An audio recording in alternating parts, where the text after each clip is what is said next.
오늘의 사연 시작합니다. 안녕하세요. 저는 취업을 해서 이제 어느 정도 자리를 잡은 30대 남자입니다. 제가 취업을 하러 서울에 올라오기 전 사랑에 빠졌던 여자와의 이야기를 해볼까 합니다. 저는 대학 졸업 후 취업을 준비 중이었습니다. 서울에서 대학을 졸업하고 일도 안 하는데 마냥 서울에 있을 수 없겠다 싶어서 본가로 내려와서 부모님 집에서 지내며 공부를 하고는 했어요. 제가 일도 안 하고 공부만 하니까 부모님이 공부하는 건 좋은데 어느 정도 네 밥벌이는 좀 해야 되지 않겠냐고 하시면서 집 근처에서 편의점을 운영하고 계시는데 저보고 야간에 알바라도 하라고 하시더라고요. 알바해서 용돈 받아 쓰라고요. 무슨 야간 편의점 알바냐 뭐라 하고 싶었지만 성인이 돼서 부모님께 매번 손 벌리고 사는 것도 아닌 것 같아서 알겠다고 했습니다. 야간에는 손님이 많지 않아서 틈틈이 공부를 할 수 있었어요. 야간에 알바를 하면서 느낀 건데 정말 평소 그냥 진상도 많은데 술 먹고 술에 취한 진상들은 상대하기가 힘들다는 걸 뼈저리게 느꼈습니다. 이제 부모님이 야간에 편의점 일하러 나오신다고 하면 괜히 걱정이 되겠더라고요. 그래서 부모님께는 야간에는 무조건 알바를 쓰라고 얘기도 드렸습니다. 그리고 한 달 정도 알바를 했는데 매일 같은 시간대에 와서 컵라면이나 삼각김밥, 빵 이런 거를 사서 먹고 가는 여자가 있었어요. 매일 같은 시간쯤 와서 부실하게 먹고 가는 여자가 괜히 신경이 쓰였습니다. 저도 무슨 오지랖이었는지 모르겠지만 살도 없는데 매번 삼각김밥 한 개 이런 식으로 먹는 걸 보니 안쓰럽더라고요.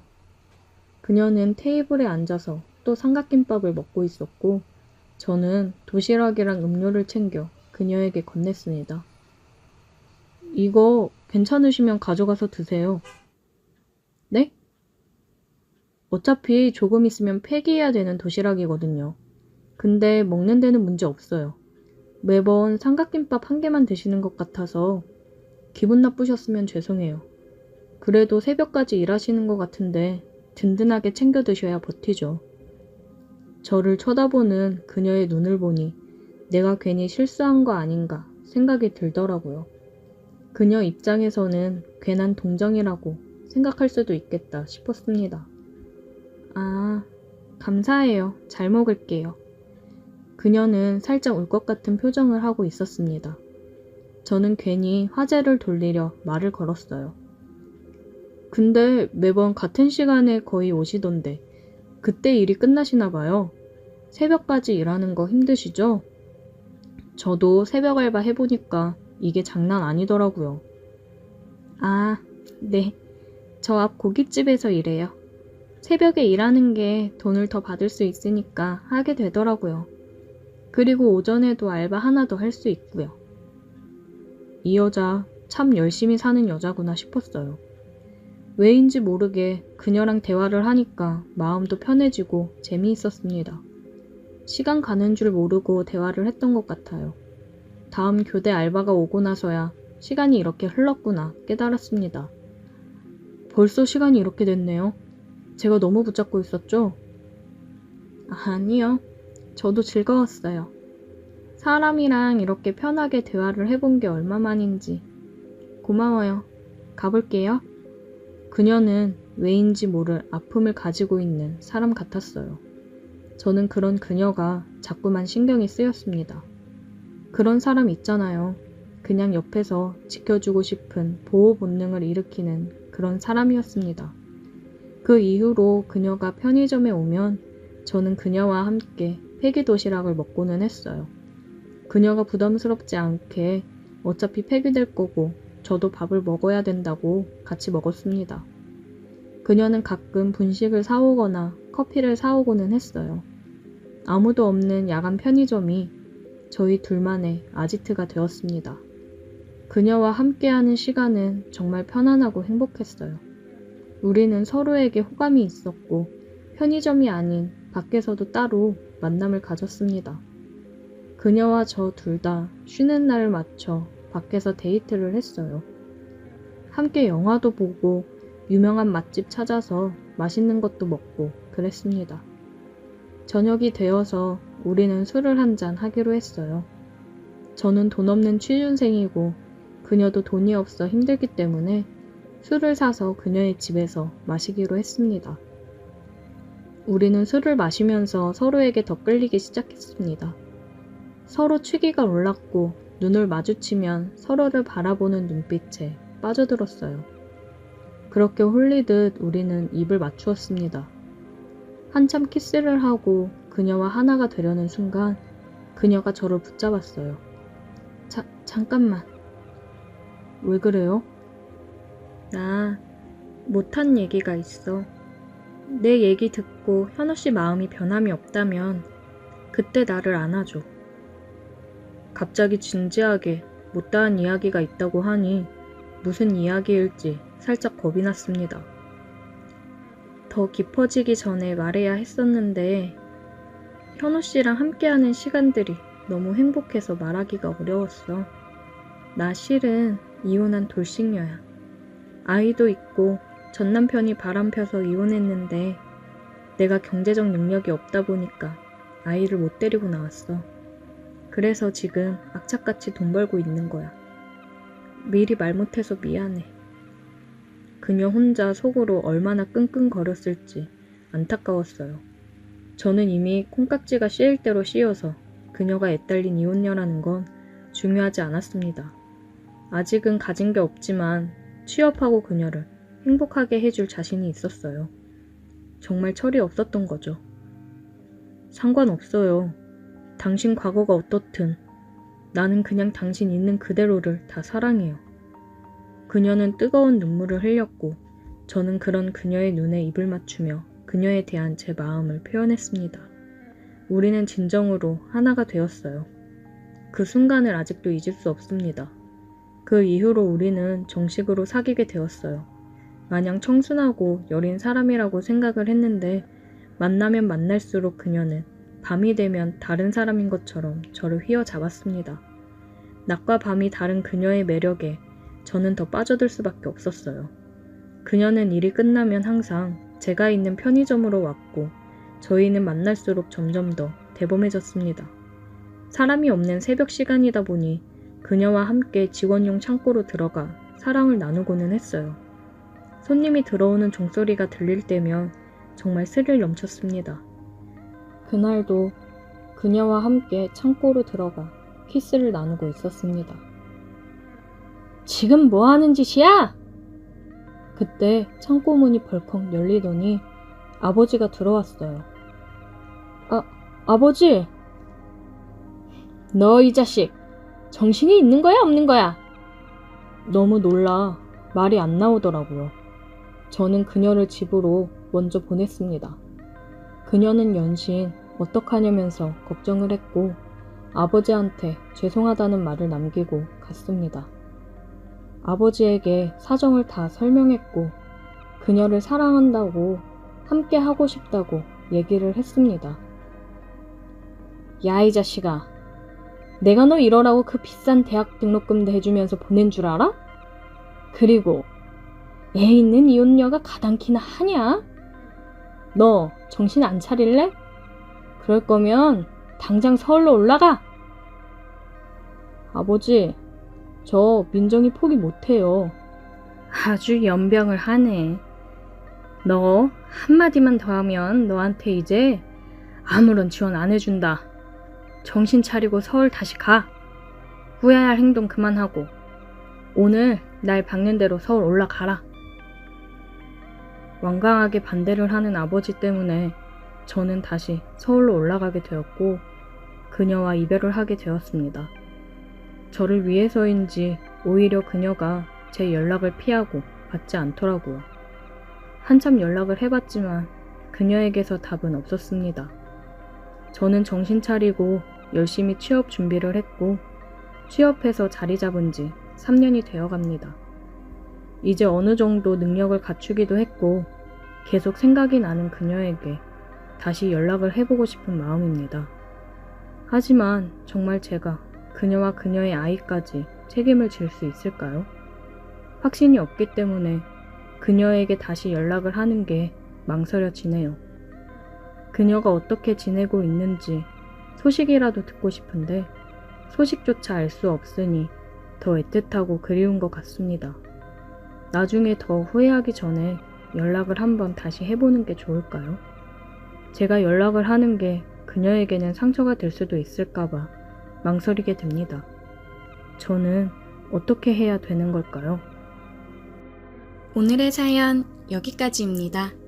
오늘도 들어주셔서 감사해요. 구독, 좋아요, 알림 설정 부탁드려요. 오늘의 사연 시작합니다. 안녕하세요. 저는 30대 초반의 남자입니다. 얼마 전 아버지 사업을 물려받기 위해 퇴사를 하고 그 전에 여행이나 좀 다녀오자 싶어서 차 끌고 양평 놀러 갔다가 교통사고가 났습니다. 뒤에서 제 차를 박아 상대편 100% 과실로 제 차 수리비며 병원비 모두를 그쪽 보험사에서 해결해 주기로 했어요. 저는 첫날에는 크게 다치지 않은 것 같아서 그냥 집으로 왔는데 다음날 일어나 보니 온몸에 안 아픈 곳이 없더라고요. 그래서 집 근처 재활병원을 찾았어요. 그동안 10년 넘게 운전을 하면서 완전 무사고 경력이 자랑이었는데 제 과실은 아니지만 사고가 났다는 게 너무 찝찝했습니다. 아무튼 병원에 도착했더니 교통사고 당해서 왔다고 하니까 의사 선생님이 이런 일에 능숙하신 듯 제 과실이냐고 묻더라고요. 상대방 과실이라고 했더니 바로 엑스레이 사진도 찍고 몇 가지 검사도 추가로 받았습니다.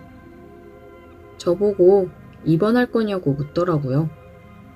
입원할 정도로 아프진 않은 것 같아서 그냥 통원 치료를 할까 했는데 입원해서 치료받는 게 훨씬 편할 거라고 하길래 알겠다고 했습니다. 안 그래도 제가 사는 집에 에어컨이 시원찮아서 덥기도 했고 병원에 입원해서 누워있으면 합의금을 조금 더 잘 쳐준다는 이야기도 생각이 났어요. 안 그래도 여기저기 쑤시고 아프던 차에 잘 됐다 싶더라고요. 그렇게 동네 작은 병원에 2인 1실에 입원을 했습니다. 재활병원이라 그런지 환자의 대부분은 교통사고 환자였고 거의 다 나이롱이었어요. 저도 비슷한 처지라서 뭐라고 말을 할 상황은 아니지만 저와 같은 방을 쓰는 아저씨는 택시기사라고 하더라고요.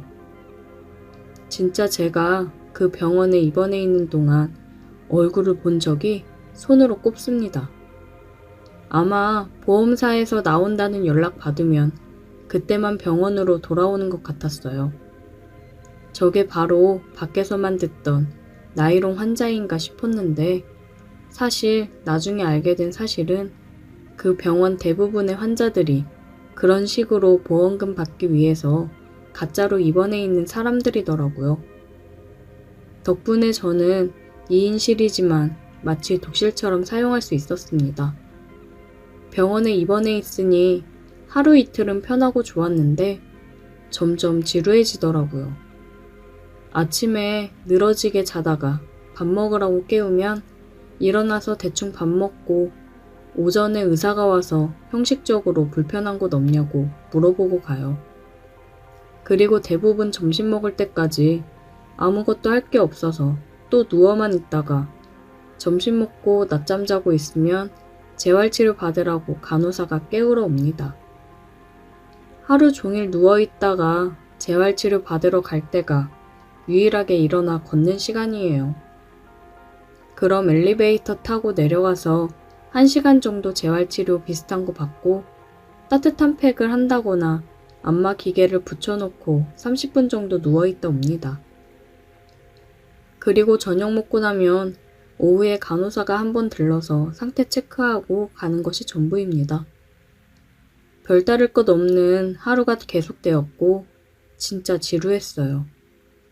정말 무료하고 지루해서 옆 침대에 택시기사 아저씨가 매일 밖에 나가서 노는 것이 이해가 되더라고요.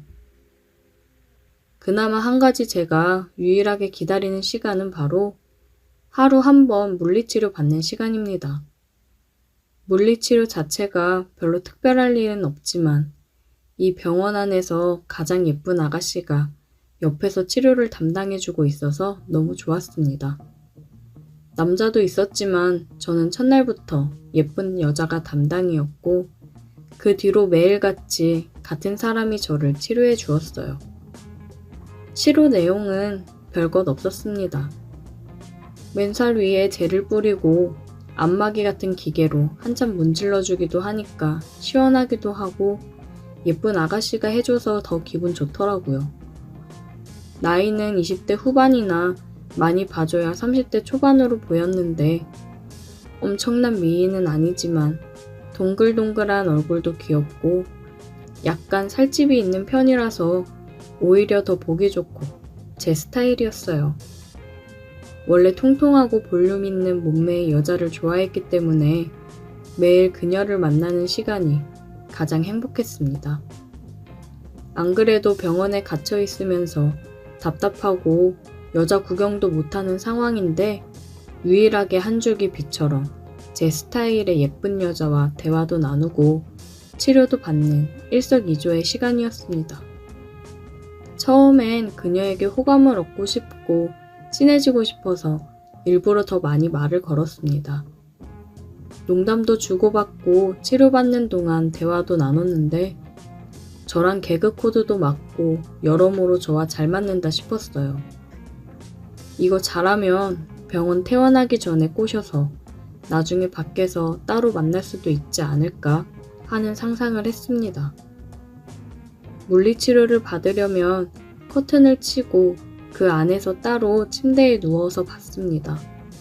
그러다 보니 밀폐된 공간에서 남녀가 같이 있으니 묘한 기분이 들었어요. 일주일 가까이 그녀와 매일 같이 보면서 많이 친해진 어느 날이었어요. 제가 목이랑 허리가 안 좋아서 항상 엎드려서 치료를 받았었는데 그날은 똑바로 누워서 배 쪽을 하더라고요. 항상 엎드려 있었기 때문에 치료하는 동안 얼굴을 마주 볼 일도 없었고 그녀의 손길에 제가 반응이 오더라도 엎드려 있어서 가릴 수 있었는데 난감했습니다. 병원이라는 공간에서 어떻게 해소할 방법도 없어서 많이 쌓여 있었어요. 손만 대도 민감해진 상황에서 젊은 여자가 젤을 바르고 제 몸을 만진다고 상상만 해도 짜릿해지는 느낌이었습니다. 아무튼 치료를 해야 한다고 해서 저는 똑바로 누웠어요. 평소 같으면 잡담도 많이 하고 오늘 있었던 일이나 재미있는 이야기를 하면서 시간을 보냈을 텐데 똑바로 누워 얼굴을 바라보고 있으니 왠지 서로 긴장이 되더라고요. 저는 그렇다 치고 그녀까지 평소와는 달리 아무런 말도 없이 치료만 하고 있었고 커튼 속의 그 방은 야릇한 분위기가 생겼어요. 한번 상상해보세요. 젊은 남녀 둘이서 커튼 쳐진 좁은 공간에 들어가 있고 저는 침대에 누워서 상반신을 다 내놓고 있었는데 오직 라텍스 장갑 하나만 끼고 있는 여자가 여기저기 만지고 있었으니까요.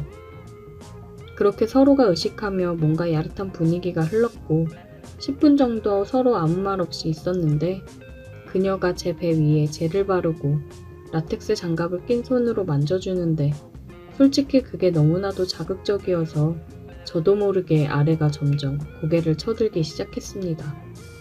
마침 하의를 헐렁하게 입고 있어서 너무나도 티가 나더라고요. 진짜 순간 창피해서 죽고 싶었고 그녀도 금방 눈치를 채고는 얼굴부터 귀까지 빨개지는 게 느껴졌어요. 저는 죄인이 된 것처럼 눈을 감고 아무 말도 하지 않았습니다. 그동안 그녀와 친하게 지내고 좋았던 관계까지 다 끝나버릴 거라고 생각했어요. 한참을 또 말없이 치료가 진행되었고 여전히 제 아래쪽을 힐끔힐끔 보고 있던 그녀가 결국 못 참고 먼저 입을 열었어요. 건강하시네요? 아, 네, 제가 건강하긴 하죠. 괜한 헛기침을 하며 말을 했고 진짜 너무나도 민망해 죽는 줄 알았습니다. 건강하긴 쓸데없이 건강했죠. 이걸 웃어야 할지 울어야 할지 그 다음부터 너무 당황해서 아무런 이야기나 쏟아냈습니다. 제가 뭐 원래 아무한테나 그렇게 반응하고 그러는 사람이 아니에요. 진짜 이쁘고 제 마음에 드는 사람한테만 그러는 건데 너무 이쁘시고 제 이상형이라 저도 모르게 그만. 제가 하는 말이 마음에 들었는지 그녀가 피식 웃더라고요. 저 좋아하세요? 네, 좋아요. 제 이상형이에요. 퇴원하고도 볼 수 있을까요? 제가 하는 고백 같은 말이 통할 거라고는 생각하지 않았고 그냥 분위기를 밝게 전환하고 싶었어요. 하지만 제 예상과는 전혀 다르게 제 이야기를 들은 그녀가 묘하게 웃으며 저를 보더니 손으로는 계속 치료를 하고 있었고 상체는 제 쪽으로 다가와서 누워있는 제 입에 입술을 가져다 댔어요. 저는 태어나서 그렇게 짜릿한 느낌의 키스는 처음이었습니다. 커튼 밖으로는 다른 사람들 움직이는 소리가 다 들리고 있지. 그녀는 누워있는 제게 입을 맞추고 저를 달아오르게 하지. 미치는 줄 알았습니다. 만약 이곳이 병원이 아니었다면 저는 당장 미쳐 날뛰었을 거예요. 장소가 병원이고 커튼 밖으로는 사람들이 있기 때문에 조심스러워지더라고요. 입원해 있으면서 많이 힘들었나 봐요? 이렇게만 해도 너무 좋아하는데요? 너무 좋아요. 저 지금 구름 위에 누워있는 기분이에요. 제가 더 기분 좋게 해줄게요. 그녀는 조심스럽게 저를 기분 좋게 해주었습니다. 정말 살면서 가장 가슴 떨리는 순간이었어요. 그리고 나서 저는 치료를 받으면서 계속 그녀와 몰래 즐겼고 얼마 지나지 않아서 상대방 보험사에서 찾아와 합의를 하고 퇴원하게 되었습니다. 마지막 퇴원하는 날 그녀에게 찾아가서 연락처를 받아냈고 그 뒤로 지금까지 만남을 이어가고 있어요. 병원에서 저와 함께 매일 시간을 보내면서 그녀도 저에게 마음이 있었다고 하더라고요. 역시 제 예상대로 약간 통통한 그녀는 정말로 너무나 화끈했습니다. 제가 퇴원하자마자 다음날 바로 만나서 술 마시고 키스하고 그녀의 집까지 초대받아서 들어갈 수 있었어요.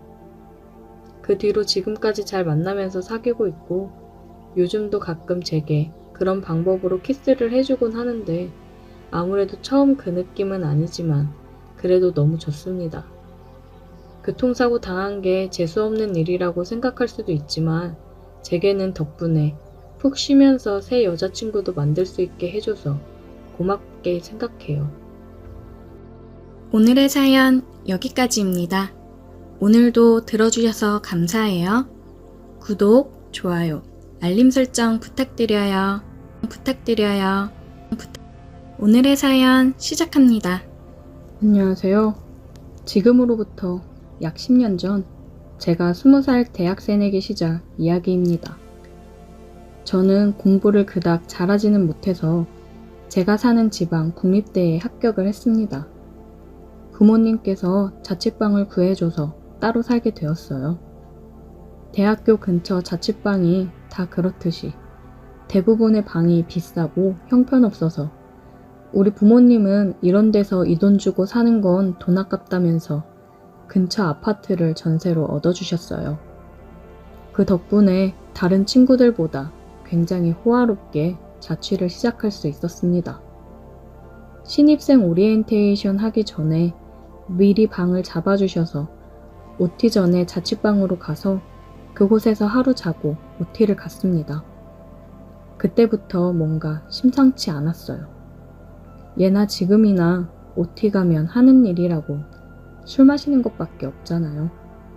대충 장기자랑 같은 걸 했는데 뭔지 잘 기억도 안 납니다. 초저녁부터 선배들이 술을 마시기 시작했고 저는 그 당시에 술을 잘 마시지 못해서 조금씩 마시면서 눈치를 보고 있었어요.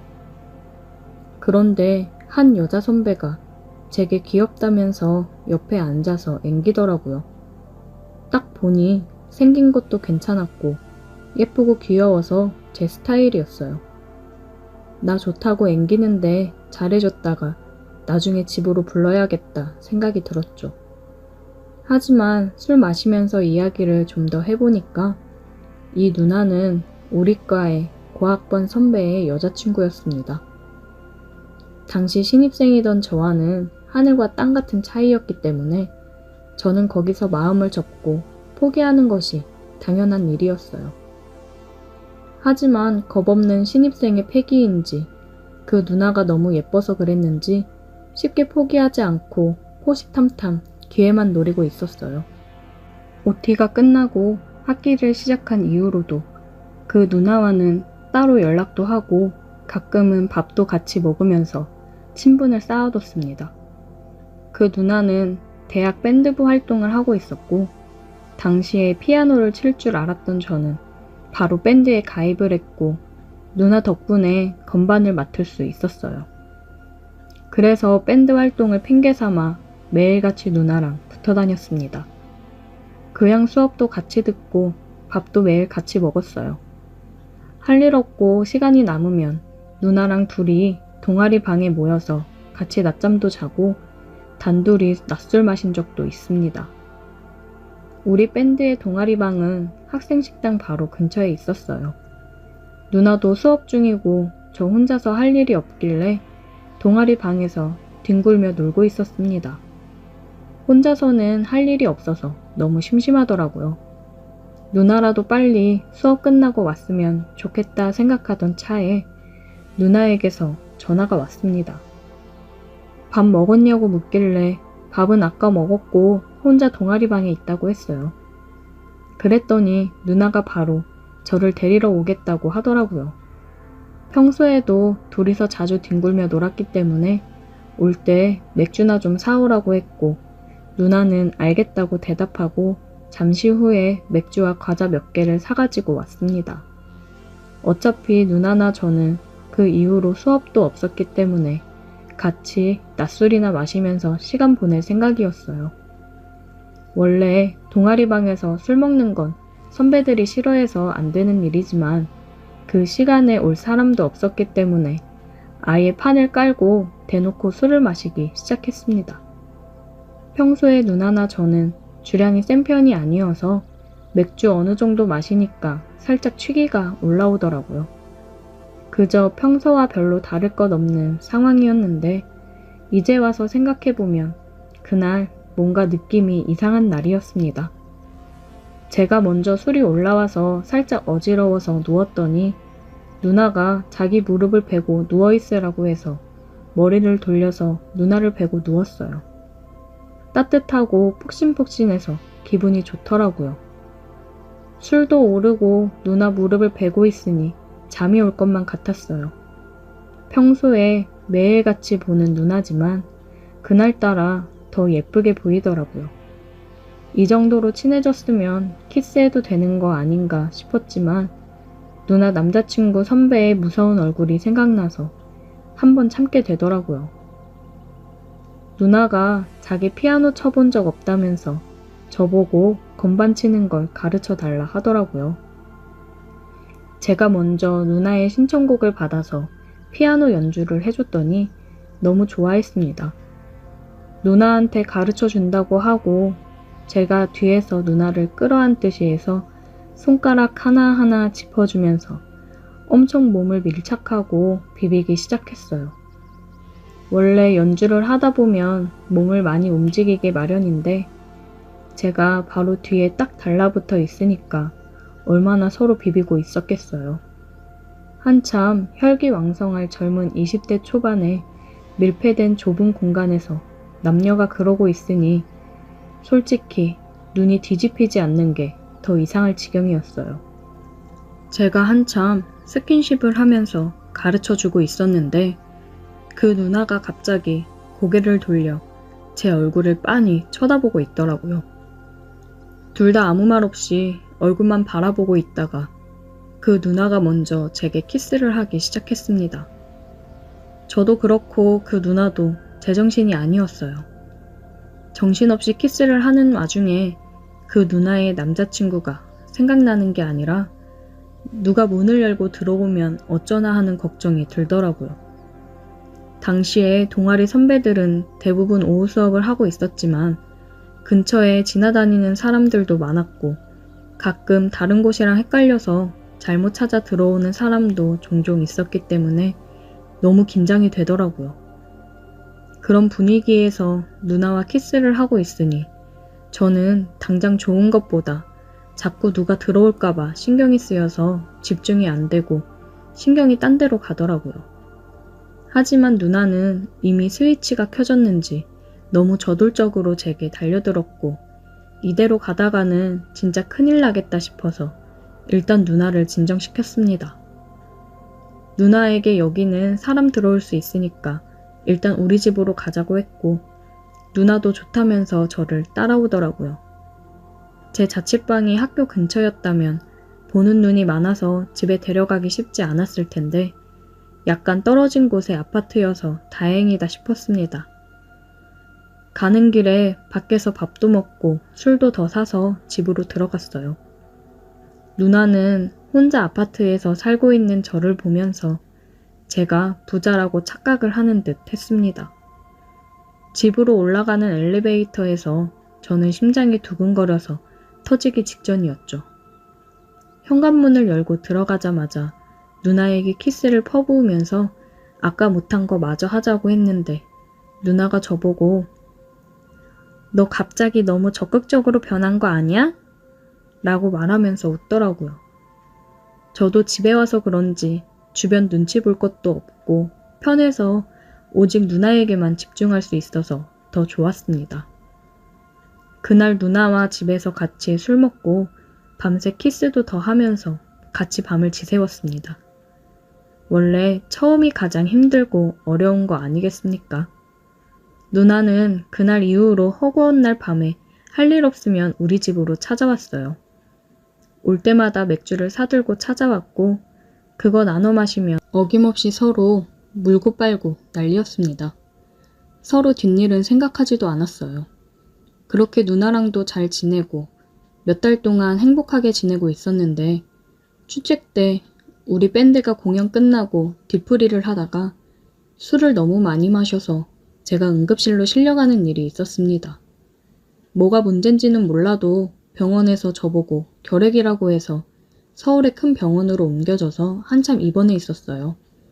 몸도 안 좋고 정신없이 누워만 있었는데 누나한테 갑자기 전화가 오더라고요. 병문안이라도 오려고 하는 건가 싶어서 전화를 받았는데 누나가 아니라 누나의 남자친구가 전화를 걸었던 거였어요.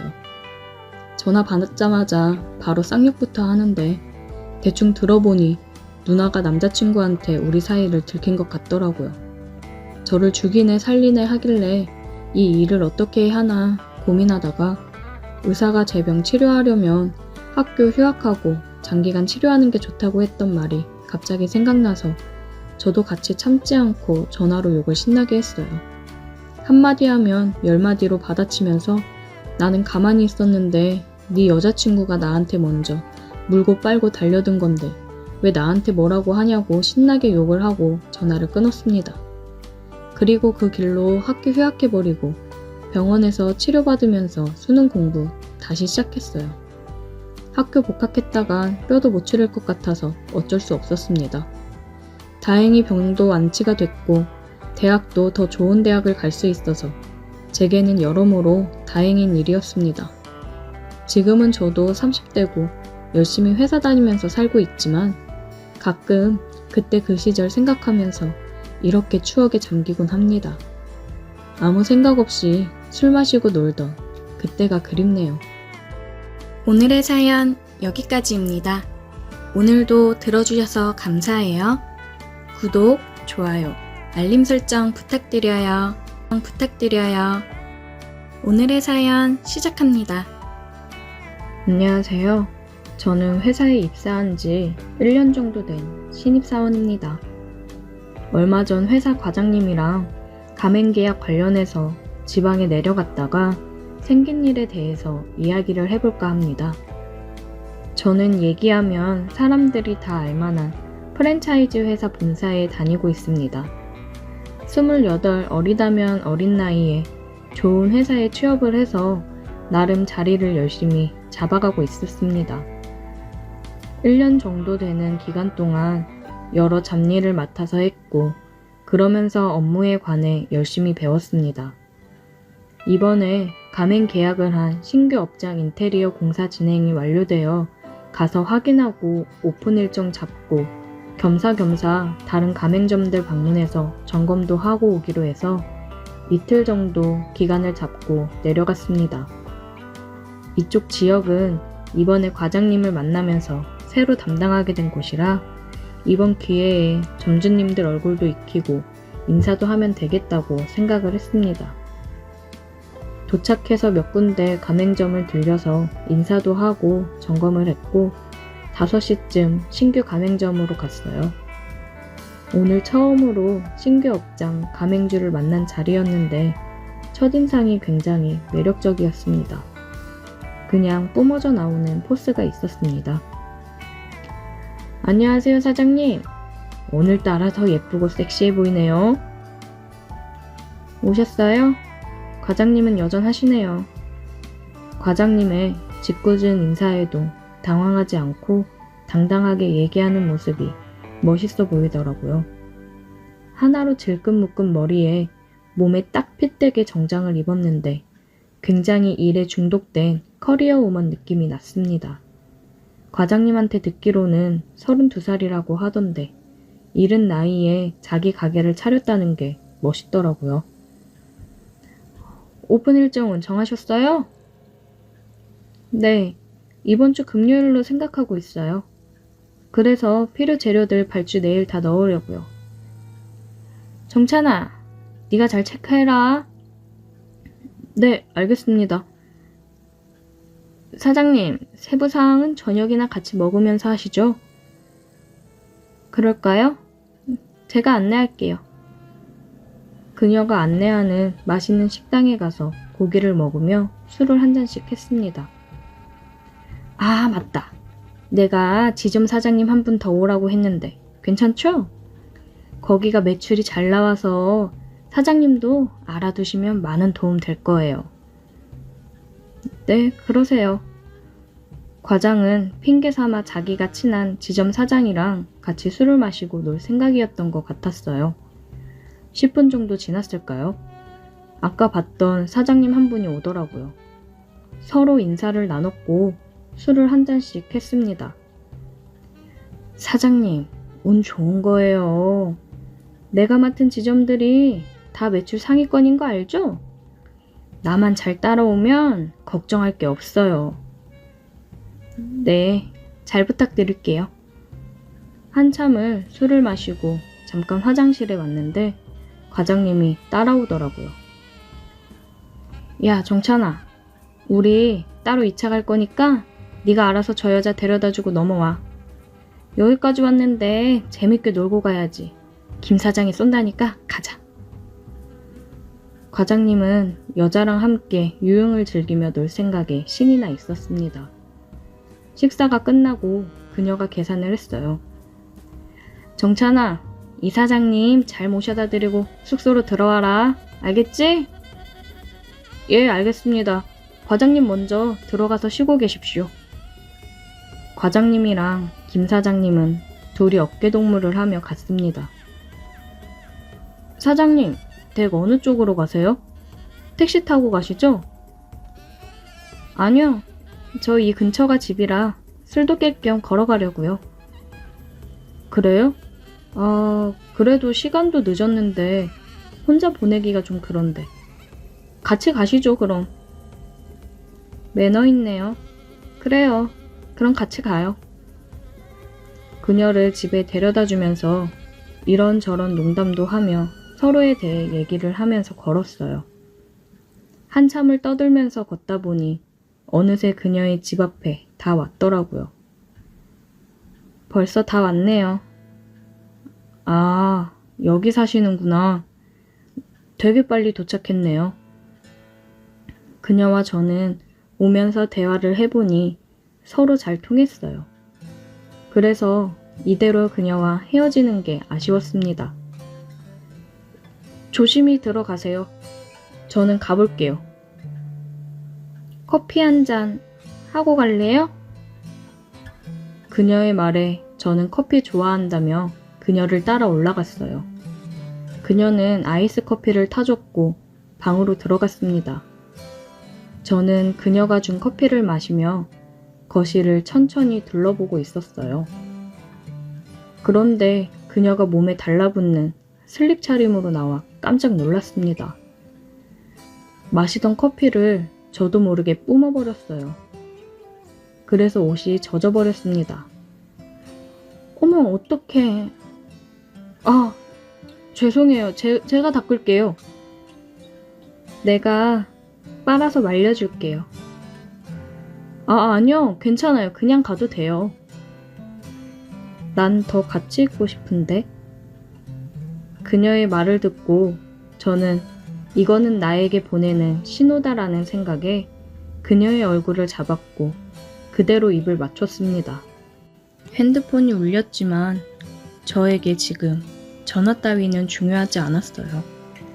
술을 마시면서 그녀를 품에 안아보고 싶다는 생각을 하긴 했었는데 정말 지금 제가 그녀의 집에서 그녀를 안을 줄은 생각도 못했습니다.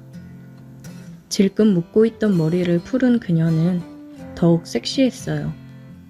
그녀와 1시간 정도 뜨거운 시간을 보내고 나서 정신을 차렸습니다. 핸드폰을 보니 과장님이 위치를 남긴 연락이 와 있었어요. 빨리 가봐야겠다 생각을 했습니다. 가려고? 네. 과장님이 기다리셔서요. 언제 올라가? 12시 넘었으니까 오늘 저녁 먹기 전에 올라갈 것 같아요. 아쉽네. 또 하고 싶은데. 이쪽 올 일 있으면 언제든지 와. 내가 놀러 가도 돼? 그럼요. 언제든지 놀러 오세요. 그녀와 짧았던 아쉬운 시간을 뒤로한 채 저는 과장님이 있는 곳으로 갔습니다. 도착을 해보니 과장님과 김 사장은 없었어요. 물어보니 둘 다 여자랑 2차를 나갔다고 했습니다. 저는 그럼 숙소에는 안 들어오겠구나 생각을 했고 다시 그녀의 집으로 갔습니다. 자고 가도 돼요? 물론이지. 그녀는 제가 다시 온 게 너무 좋았는지 문이 닫히지도 않았는데 저를 끌어당겨 입을 맞추었습니다. 우리는 한 번 더 뜨거운 시간을 보냈어요. 제가 살면서 여자를 많이 만난 건 아니었지만 연상의 여자와는 처음인데 저를 리드하며 하는데 색다른 경험이었어요. 일에 중독된 커리어 우먼의 모습이었던 그녀는 밤에는 또 다른 매력이 있었습니다. 도도했던 그녀의 안달난 모습을 보니 너무 흥분이 되더라고요. 그런 그녀에게 저는 점점 빠져들고 있었습니다. 밤새 그녀는 저를 가만 놔두질 않았어요. 그런 그녀 덕분에 저는 3시간도 채 못 자고 과장님보다 먼저 숙소에 도착해 있으려고 일찍 숙소로 돌아가 있었고 과장님은 10시쯤 돼서야 숙소로 들어왔습니다. 그리고 안 들렸던 가맹점을 들렸다 다시 돌아왔어요. 가끔씩 혼자 출장을 갈 때면 따로 숙소를 잡지 않고 그녀의 집으로 향하고는 했습니다. 그녀와 함께하는 시간은 언제나 짜릿하고 좋더라고요.